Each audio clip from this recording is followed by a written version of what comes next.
Welcome to Turning Hard Times to Good Times. I'm your host, Jay Taylor, and I'm really pleased to tell you that I have Kjirstin Breuer with me. She's the president and CEO of HydroGraph Clean Power. The second time that Kjirstin's been on, Kjirstin, I should say. It's Kjirstin Breuer, not Christine, Kjirstin Breuer, excuse me.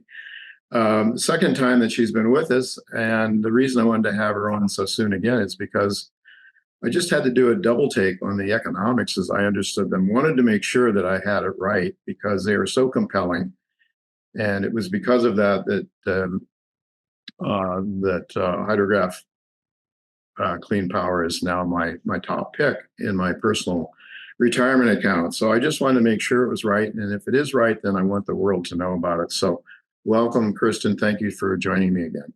And thanks for having me, Jay. Really a pleasure, and I know you're an extremely busy person, so it's really appreciated that you take a few minutes and talk with us today. So going to the economics, HydroGraph, of course, is the only company that can produce this pristine graphene, and we've talked about that in a previous when you were on the first time with us, so I don't want to spend a lot of time with that, but just basically to reiterate the economics of your model. And they seem extremely compelling. Let me just go over some of the parameters as I understand them, and you can tell me if I've got it right. Your HydroGraph units can produce around 10 tons a year of pure graphene. They cost less than considerably less, I think I heard you say, than $500,000 each. The price that you expect to be able to get for the graphene ranges from the low end of 250,000 per ton, 250,000 US dollars per ton, to just under $1 million per ton. Mm-hmm. You mentioned also that there are 6 or 7 of the 50 companies that you're having discussions with would require upwards to 1,000 tons per year. So that sort of boggles my mind in terms of the arithmetic here. At 250,000 to 1 million, 6 or 7 companies. I mean, goodness sakes, that's a big number for a company with a 22-cent stock right now over the counter. Or I purchased in New York for my account. I think you mentioned operating margins conservatively at 60%, which is also just, I mean, you put all that together, mm-hmm. and this looks like an incredibly compelling story, and yet the market obviously doesn't understand it or doesn't believe it or needs to see it to believe it. Mm-hmm. Whatever the case is, if this is really real, then I want all of my viewers, all of my listeners to know about it. So do I have that more or less right? You do. And I do believe as well that the market needs to see it to believe it, which I think is completely understandable. And just to reinforce, I think some people, especially if they're new to the story, they think, well, why are you not already selling that much? But when you're commercializing a new material, again, you not only need robust data sets to convince the customer, but these are longer development cycles. There's a lot of different stages of testing that go in, perhaps regulatory approval. So the average development cycle is about 18 months. And I just also want to reinforce that to get to that 1,000 metric tons of annual consumption of graphene, that would be a ramp up over a period of years, likely right. 3 or 4 years for the average customer. So again, the economic profile is very compelling, and the ultimate opportunity is huge.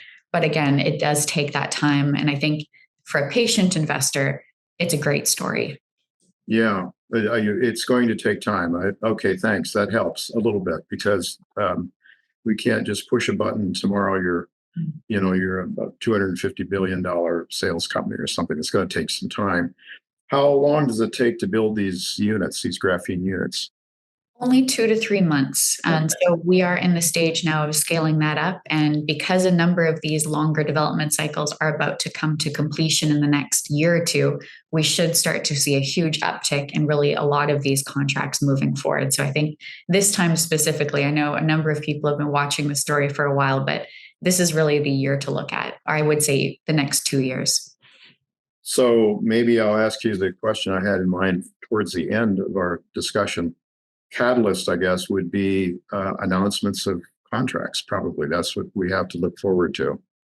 Yes, and I would also add to that we will be announcing a large scale facility in a location within the US. And I do believe that announcement, because we are seeking acetylene pipeline access, that will be a very big green flag to customers all over the world that really can prove then that HydroGraph, at least theoretically, has unlimited production capacity, because then the only bottleneck would be the speed in which we can produce the reactors. Yeah. Well, that's okay. Well, that certainly, this is the year, though. You say people have been watching. I know the nuclear engineer that turned me onto this story thinks has been following you for 4 years, and he could have told me about it sooner, but he must have felt that this was the year that he wanted me to start paying attention to it. So, all right. So I'd like to shift gears a little bit and ask you about a news release that you put out on this past Tuesday. HydroGraph and NEI Corporation announced a new line of graphene dispersions. Tell us about first of all, what are graphene dispersions? What does it mean? I think this right. I think this is an important thing to clarify, because graphene has all of these superlative qualities, the strongest, most conductive material ever discovered, and you can use it for so many things, but sometimes initially it's harder to figure out how to use. So we have this very fluffy powder, and in really simple terms, we don't want it to stick together too much because it gets clumpy inside of whether it's a battery or resin. We want all of the graphene flakes to be very well dispersed, and that's going to lead to either a better material or improve the conductivity when we're looking at a battery. So making sure that the graphene gets separated and that it's a stable dispersion, so it's consistently produced, is really key. So sometimes you have to mix it a lot to get that. And really, what we're doing with this partnership with NEI, and we're very happy to work with NEI because they're a very reputable player in the battery space, is they're basically taking that step out. So because they've already made the dispersion, so this is a liquid product that then the customer can just basically an off-the-shelf product, immediately integrate it into their product line. And then there's going to be no issue with them having to figure out how to work with graphene, because HydroGraph really wants to do all of that more difficult work to figure out, because again, it's this fantastic material, but you need to know the processing tweaks just because it's new. So this is one of those processing tweaks. They figured out how to get the right dispersion, and then they can sell it to customers, and it's really ready to go, effectively a drop-in solution. And because we have such strong data to improve the conductivity, the capacity, the life of batteries, we're very excited about this, because I think this could be a huge catalyst for numerous companies to start working with our graphene within their product lines. Let's see. Okay, so NEI engineered the dispersion. That wasn't something you did. You're providing the graphene that they need for that dispersion. We've done this jointly. So this is also with the advice of our scientists, because of course the HydroGraph scientists have a lot of experience working with our specific graphene. So this was done jointly. But again, of course, they are contributing heavily to the production of it. These graphene dispersions could be used for things other than batteries that NEI might be involved with. I think they might be doing things other than with batteries. Is that right? I believe they also produce functional coating. So right. The intent of this product line is, to my knowledge, more for energy storage. But I do believe, because it's a highly conductive, highly pure dispersion, there would be other uses that would be possible as well. Yeah. So do you see then NEI Corporation as a client of yours, or you would work through them, with them, and then they have clients that your products would end up in? Exactly. We look to partner with groups wherever possible. And as I've mentioned on previous podcasts, we're really focused on composites. And because this is now moving to energy storage, the more we can create these partnerships, it really allows us to move much faster than we would be able to move if we did this completely on our own. And so they're, in a sense, kind of a middleman here. They have customers that they engage with. And this is really ideal for HydroGraph, because they've, of course, put the work into producing the product line, and we can immediately then bring it to market together. And through their network, we can, of course, grow our customer list. Yeah, terrific. All right.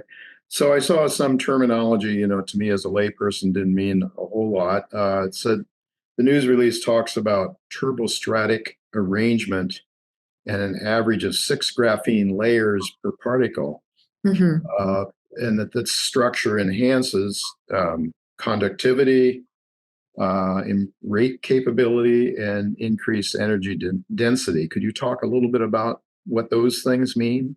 Sure. So I'm really happy you brought this up because I think this is a tricky concept to understand. So turbostratic graphene is specifically what we produce, and there are a few other companies that do claim to produce the same, but ours is very unique because, again, it's 100% crystalline and it's 100% sp2 bonded.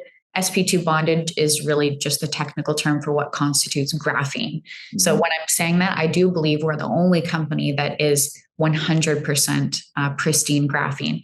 But turbostratic, that is because we have the explosion synthesis process. So if you imagine we pump these gases and then we ignite the gases with a spark, that explosion causes these gaps, I guess, between the graphene layers. So even though the average layer count in our graphene is 6, because it's turbostratic, they're not tightly bound together. So that means it functions actually more like monolayer graphene, which is the highest quality and highest performing. So this is, it's very unique that we have this, and that really strongly contributes to the conductivity gains that we have, and of course, our mechanical performance. Do you have any, have they shared with you the boost in performance, battery performance, or is this still something that's being tested? We will be releasing more data on that. You'll be releasing more data. How soon? I have to check in with our team, but I do believe that it will be quite soon. Wow. Okay. Maybe that's another catalyst that people should be watching out for that.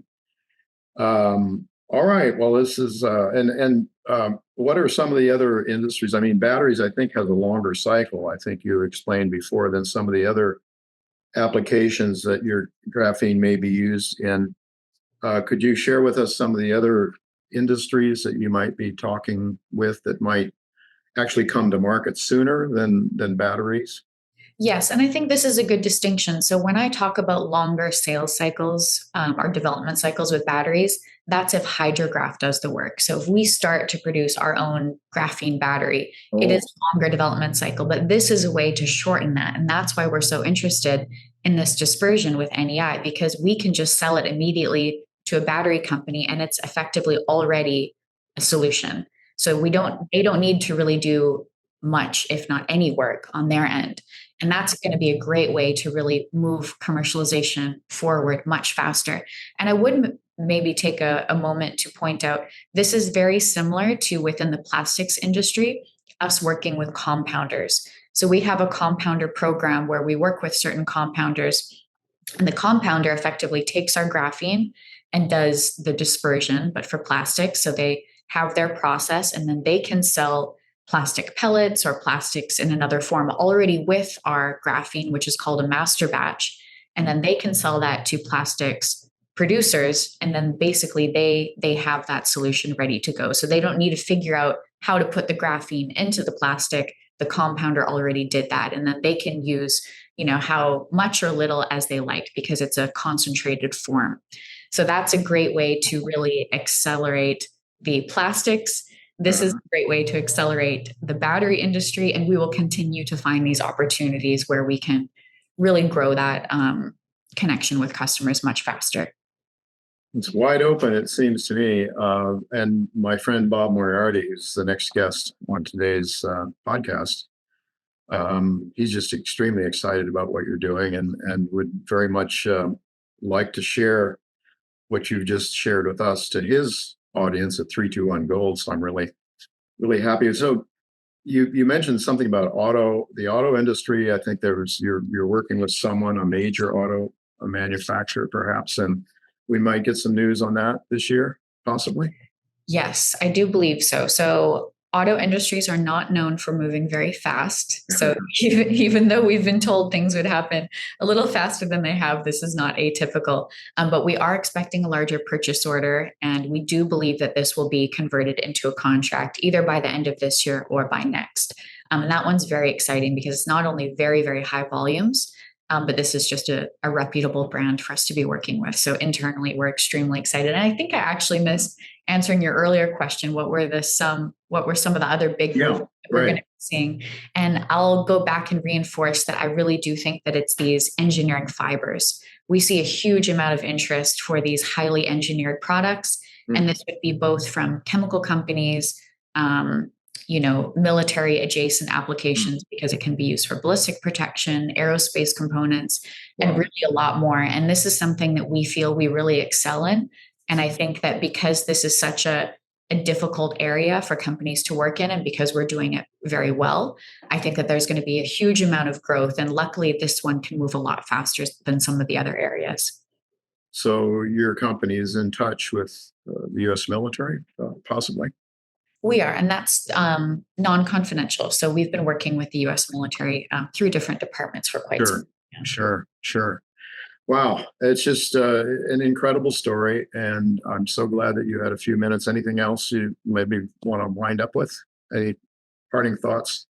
No, I think we've really covered, I think, the important components here. And again, we're going to have a number of catalysts this year, the announcement of our large scale facility. And I do think that that will give customers a lot more confidence that we're going to be able to deliver these really massive volumes of graphene in relatively short order. So I'm extremely excited to have these changes come through. Great. Well, thank you so much, Kjirstin, for spending the time with us. This is a fantastic story. I'm really privileged to know you, to meet up with you, to thank you so much for joining me in Toronto as well. And I wish you all the best. We'll certainly be watching, me and my subscribers and the people that follow me on my podcast as well. So thank you so much for being with us once again. Thank you, Jay. And thanks again for your support. You bet. All right, folks. Well, don't go away, because Bob Moriarty is going to be with me to talk about his thoughts, geopolitical thoughts, economics, markets, where things might be headed this year. And I know he's very much excited about the kind of things that Kjirstin is doing, and believes that we are moving back towards a manufacturing economy. At least those are the wishes and desires of our current administration. So don't go away. I'll be right back with Bob Moriarty.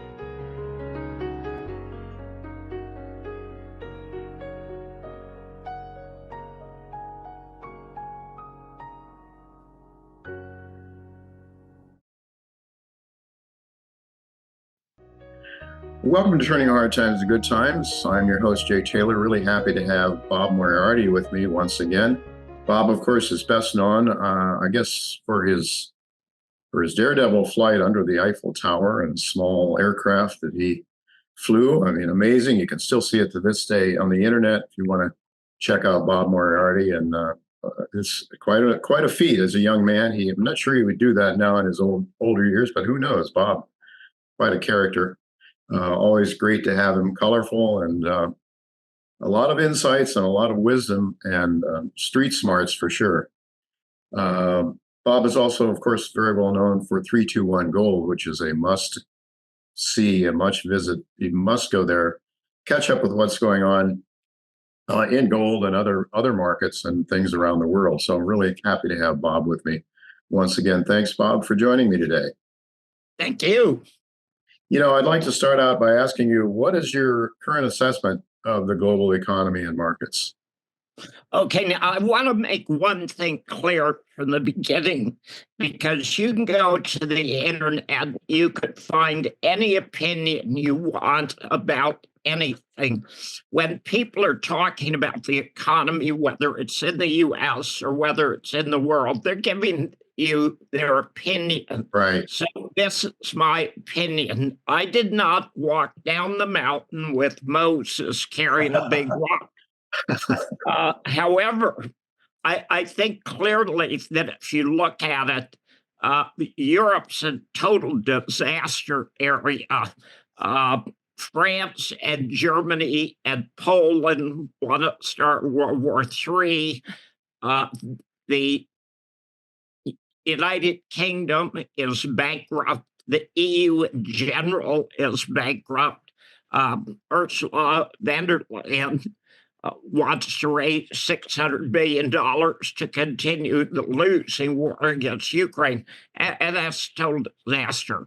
But this goes back to an ongoing conflict between the debt-based system of the West and the resource-based system of BRICS. And in my opinion, the debt-based system of the West is functionally bankrupt morally, and it's bankrupt financially, and it's in a state of collapse.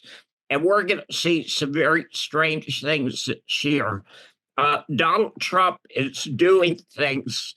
I'm trying to think of a good analogy. He's taking everything, putting it in a bowl and shaking it, and that can only be bad for the world economy.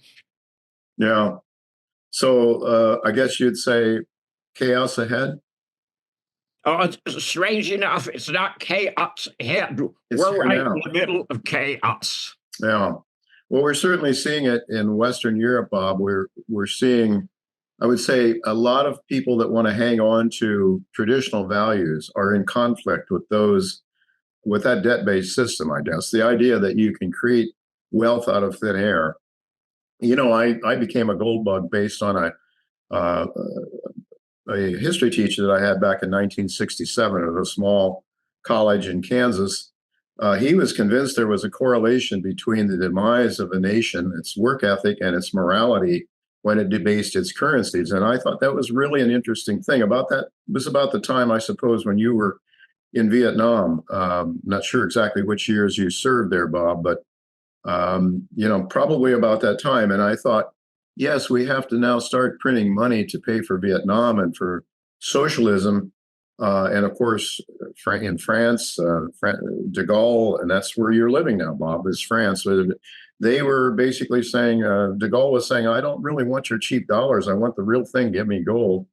And of course, that's when Nixon and shortly thereafter went off the gold standard, the international gold standard. And we started printing money like mad. And Bob, anytime you look at what's the charts of our debt, the exponential rise in debt, it's not a stable system. You don't have to be a rocket scientist to figure that out when you're spending more money for interest expense than you do on defense, not to mention all the other built-in expenses that our government has. Yes, I think any reasonable person could say that we are on the cusp, or we are actually, truthfully, already bankrupt. So how is this going to play out? Well, let me backtrack for just a minute, because you said something that, frankly, I think is brilliant. I believe there is a connection between a country or a civilization using honest money and having an honest society. And you had your trip to Damascus in 1967. I had it in 1968. I was in Vietnam from July of 1968 to March of 1970. And I looked around at the cost of everything and realized, hey, wait a minute, we are not paying for this war. And wars are really expensive, and that's a bad thing. So you got into gold because somebody convinced you there's a link between honest money and an honest society. And I got into gold because I saw we were doing something we couldn't possibly afford, couldn't pay for. Therefore, that had to be bad for the dollar.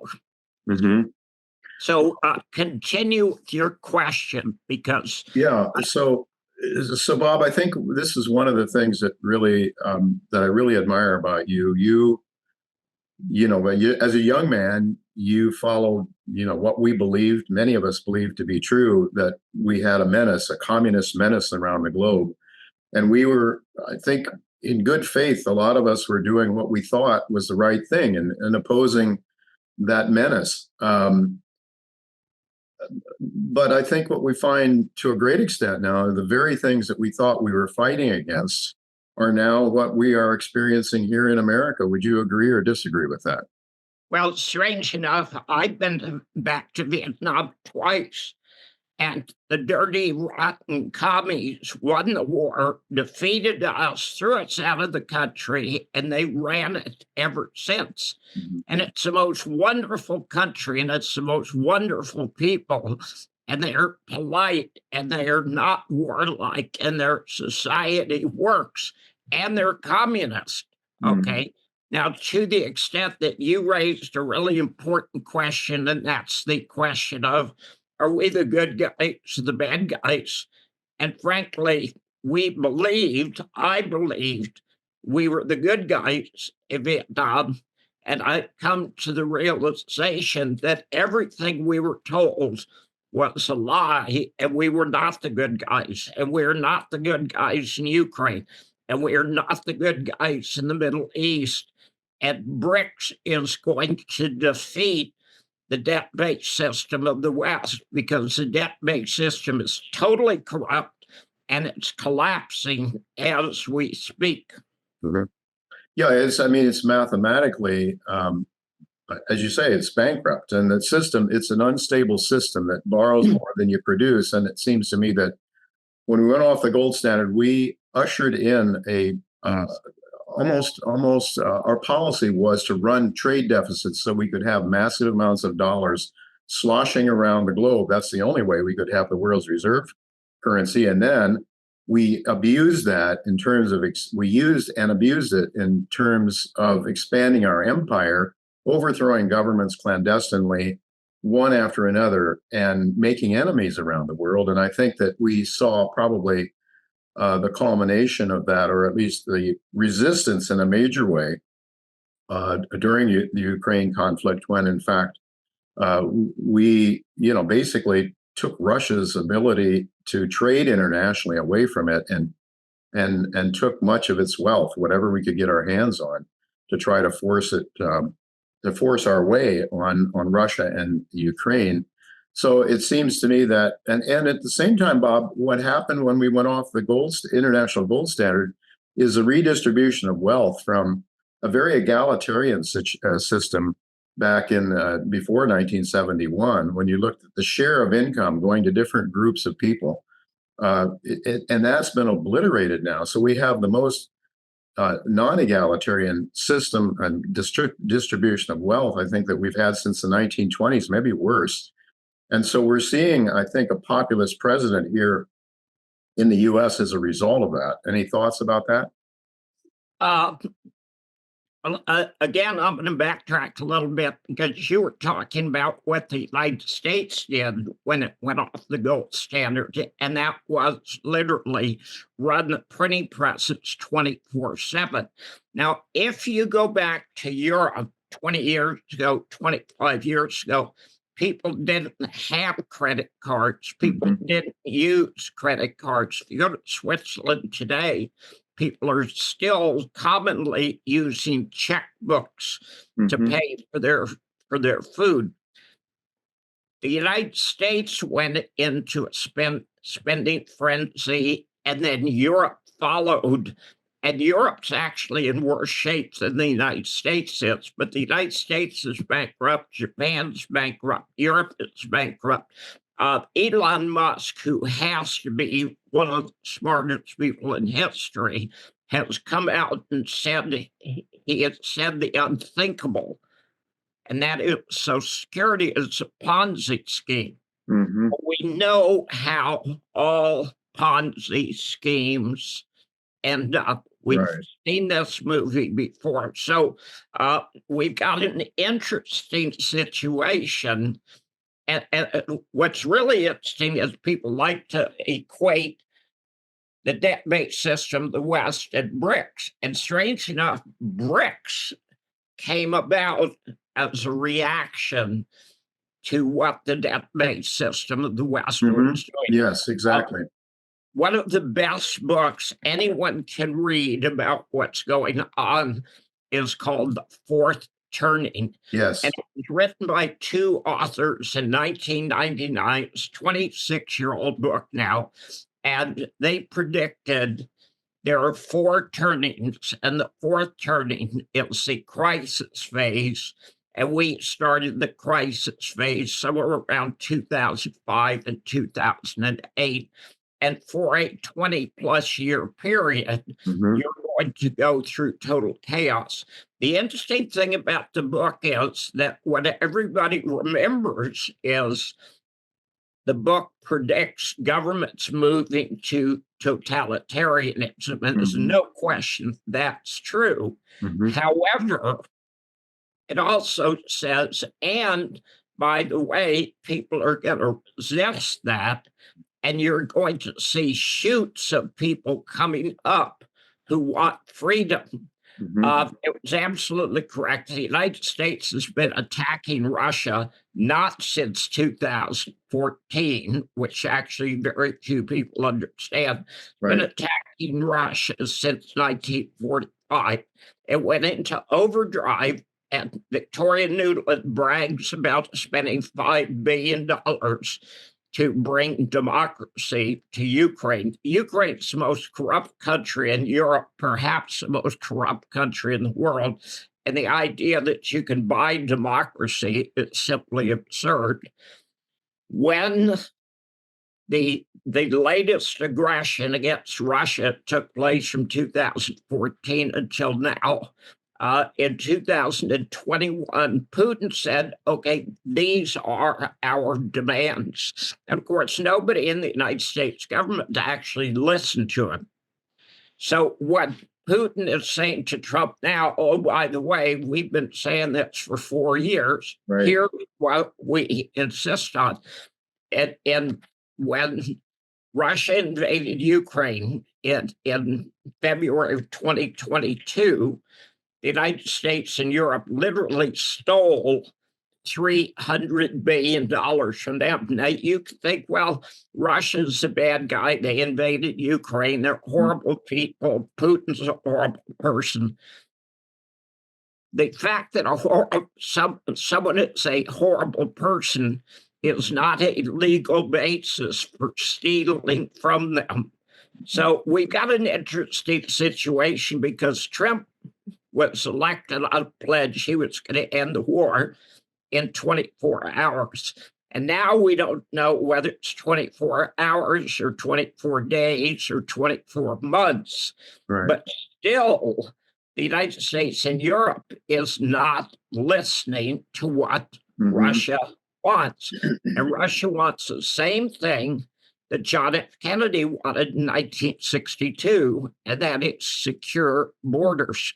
But while there's this game going on saying that we're going to have peace in Ukraine, the Trump administration is trying to start World War III in the Middle East. Yeah. Well, that's another issue. It is the Middle East. And a lot of these things are very troubling, no doubt about it, Bob. But I guess with limited amount of time here, I'd like to ask you, given all the chaos that's going on, how should we best prepare? What should we as individuals be doing? I know that we talk very often about portfolios and where should we be putting our wealth. That's one thing, but maybe the big picture is how should we be preparing, I don't know, emotionally, spiritually, materially. We need friends. We need people around us that we can work with and survive with. What are your thoughts? Well, that's an interesting question, too, because literally, if there was some way to do this, what people should do is they should go back and listen to about 50 of your interviews, because you and I and you and other people have been covering this for years. Saying this was coming. There is nothing new about this, and it's no surprise. So while we've got a situation, we're in the fourth turning, we're in the chaos phase, it is absolutely mandatory to be prepared for hard times, okay? Even the Secretary of the Treasury is admitting we got a recession or worse coming. It's a time to figure out what's important to you, to protect your family, to have extra food, and be prepared emotionally for big changes. That's very good advice, Bob. And what I was about to say earlier in our discussion here, one of the things I admire about you is as a warrior, you fought for the United States. You were in the Air Force. You flew many, many missions in Vietnam as a very young man. But, Did you just say Air Force? oh, Marines. I'm sorry. Oh, God, you said Air Force. Sorry, I got the wrong service. No, I was in the Marine Corps for 6 years. Yes, Marines. Until I found out my parents were married and they kicked me out. Oh my God. I didn't know that one before. I knew you were in the Marines, but anyway, the point is you were doing what you believed was right at the time, and you have a compassionate heart. That's what I wanted to bring out. And you brought to my attention some people who escaped from or who left Afghanistan recently, that war-torn country, and you've helped them. I guess did they go to France where you're living now, or how did you learn? No, they actually came to Portugal, and I met them. And I was trying to figure out something they could do that would bring them an income. They're college educated. They speak 3 languages. They're very interesting people. And what I didn't realize, as anti-war as I am, I've never talked to anybody who is a true refugee. But I got them to write a book. It took us 5 weeks to do. The book is available on Amazon now. It's called Our Journey from Afghanistan. And if you can make it through the first 25 pages without crying, you're a lot tougher than I am. They went through horrible, horrible things. And strange enough, and that's why I'm so anti-war, the people in Syria and the people in the West Bank and the people in Gaza are going through exactly the same thing today. And these wars serve no function whatsoever.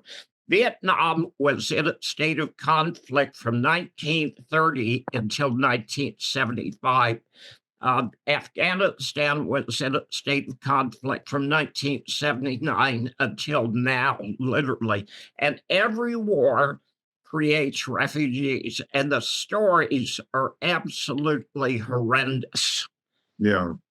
Yes, I agree with you, Bob. I do have a copy of that book, and I would like to, go through it with you sometime, or to talk more about it in a future interview if you're willing to do that. But I must say, I think I see you helped them write this book, and you are a great writer, and it is an easy read. Not easy emotionally, but it is an easy read. It's very compelling. And well, I would love to take credit for that, Jay. I sat down with them. I said, okay, we need you guys to tell your story. We need you to write a book. And they both said, we don't know anything about writing. I said, you don't have to know anything about writing. If you could speak, you can write. It's the same thing. Yeah. Okay. And you could speak into your computer and it'll translate it now. I didn't do any of the writing. Oh, is that right? Sat down. She was generating 10 to 15 pages a day. She is absolutely a magnificent writer, and she's so much better than I am. I'm really embarrassed. Well, I mean, I know I've read your other books, and you're a great writer. So I was just assuming it was you helping these people, but well, that's very, very, very modest of you, Bob, to say that. So, but I really want to get together with you sometime in the future and talk about this. It's a heart-wrenching story, and I think we need to be concerned about the wars and the hell that's being forced on people around this world, and try to do what we can to make it a better place. And I know that's what you're all about, Bob. And I thank you so much for spending time with us today, and I hope to do it again sometime real soon, perhaps to discuss this book. Wonderful. All right, very good. Well, that's it for this week, folks. Next week, we'll have another guest. I'm not sure exactly who that will be yet, but keep an eye on your inbox to learn who it is. Until then, goodbye, and God's blessings to you.